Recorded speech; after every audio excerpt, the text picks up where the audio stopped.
香港電影嘅蓬勃同埋衰退其實都喺同一個10年發生，即係90年代。而喺呢個10年裏邊，票房紀錄係不斷咁樣被打破，最高紀錄係上探到5700幾萬。喺1992年出現咗周星馳年嘅奇觀，甚至連香港10大票房排行最後嗰名票房都超過3000萬。不過去到1999年，票房冠軍《喜劇之王》連3000萬都過唔到。喺黃金時代，香港每年要拍200幾部電影，輸出的數量僅次於好萊塢，係名副其實嘅電影大工廠。所以香港一直有一個美譽叫做東方荷里活。香港啲電影史係有一條好明確嘅時間軸，20世紀初嘅沉澱，50年代嘅發力，60年代邵氏打開香港電影傳承時期嘅大門，70年代嘉禾同埋李小龍開創嘅經典動作片，仲有80年代邁入全盛時代，再進入咗兩周一成時代，成龍嘅打戲，周潤發嘅墨超，周星馳嘅無厘頭。而90年代之後咧就更加多元化啦，而且開始都同內地合拍片。講到香港電影就不得不提嗰啲經典嘅主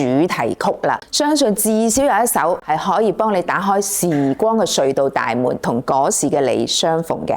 人生是美夢如熱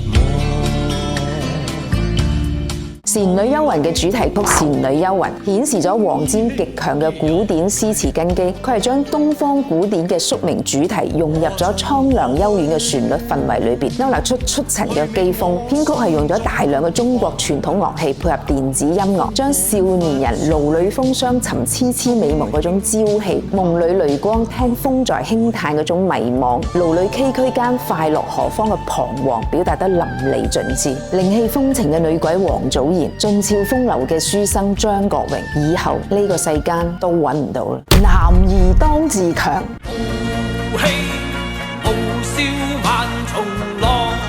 幾乎就係黃飛鴻嘅專屬 BGM 啦。林子祥一開口，真係好似有千軍萬馬奔騰而嚟嘅感覺。歌詞熱血沸騰，旋律鏗鏘有力。當時一句男兒當自強，真係好多人積極向上嘅勵志金句嚟㗎。滄海一聲笑，滔滔兩岸潮。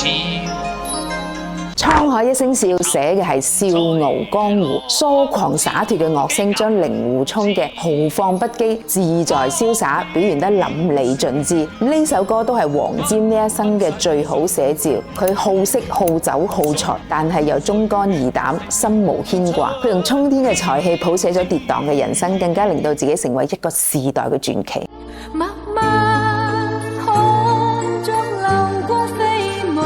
流光飛舞係青蛇嘅主題曲，亦都係黃霑生前最滿意嘅作品之一。呢部電影對於色彩嘅運用堪稱登峰造極，劇情嘅設置亦都係仙風奇幻，歌曲優雅纏綿，如泣如訴，哀婉動人。白素貞同埋小青嘅美，今生都難以忘懷。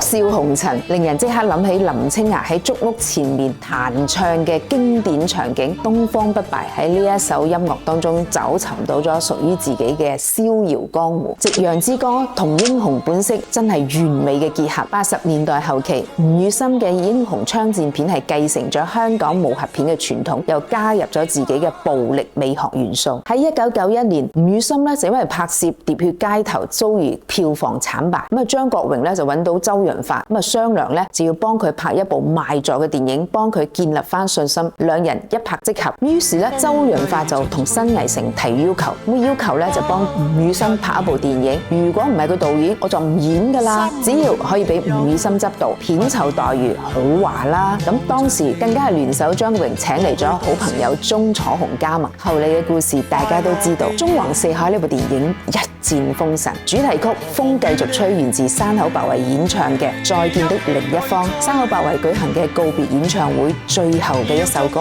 就係呢首再見的另一方。哇，賭神出場，次次聽到呢隻音樂咧，腦海裏邊自然就會播放發哥喺賭場裏邊嗰種篤定嘅笑容，佢嗰份鎮定灑脫行路嘅姿勢，冇人可以駕馭，只有發哥。來忘掉錯對，來懷念過去。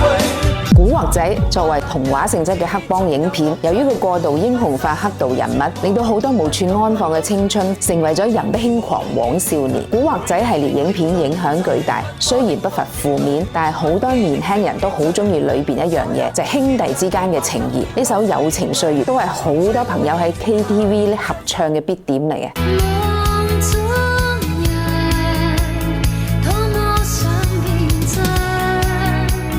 夢中人嚟自重慶森林，王家衛用曖昧嘅光影將少年尋春同埋少女懷春種入咗香港嘅重慶森林，種入咗林中過客嘅心。王菲特有嘅唱腔係模仿咗 Dreams 裏邊愛爾蘭嘅花腔，佢開創咗港樂另外一道嘅環樂新天地。1996年正值香港回歸前夕，嗰一年一代歌后鄧麗君啱啱隨風而去，於是甜蜜蜜揾到咗黎明，揾到咗張曼玉，一齊譜寫咗屬於香港嘅時代奏鳴曲。甜蜜蜜，你笑得甜蜜蜜。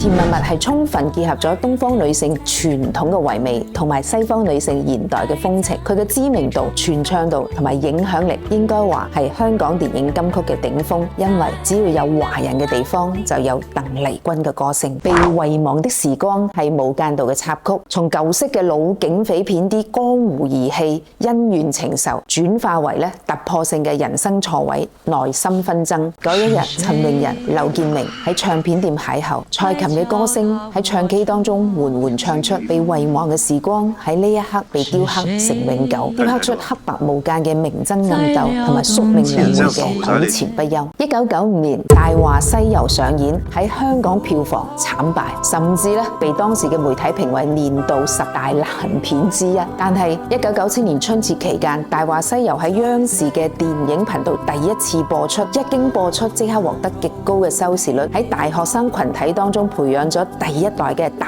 話西遊》粉絲。自此經年佢逐漸成為廣大文藝青年嘅經典，最後成為後現代主義嘅巔峰。1994年，導演劉鎮偉揾到咗盧冠廷，要佢就為《大話西遊》寫首主題曲。嗰時電影連劇本都冇，更加冇畫面參考啦。劉鎮偉淨係同盧冠廷講咗個劇情，佢話呢個係一段經歷咗500年都冇結果嘅感情。日本著名導演小津安二郎講過，電影係以餘味嚟定輸贏嘅。如果冇片尾嘅一生所愛《大話西遊》，依然會成為周星馳嘅名作，但係唔會成為神作。正正係呢首歌，將呢部電影徹底推上咗文藝青年心中嘅鐵王座。香港電影嘅繁華同埋呢啲超越時空、觸動人心嘅歌曲合二為一，成為時代嘅印記。仲有邊啲打動過你嘅香港電影歌曲呢？評論區分享下。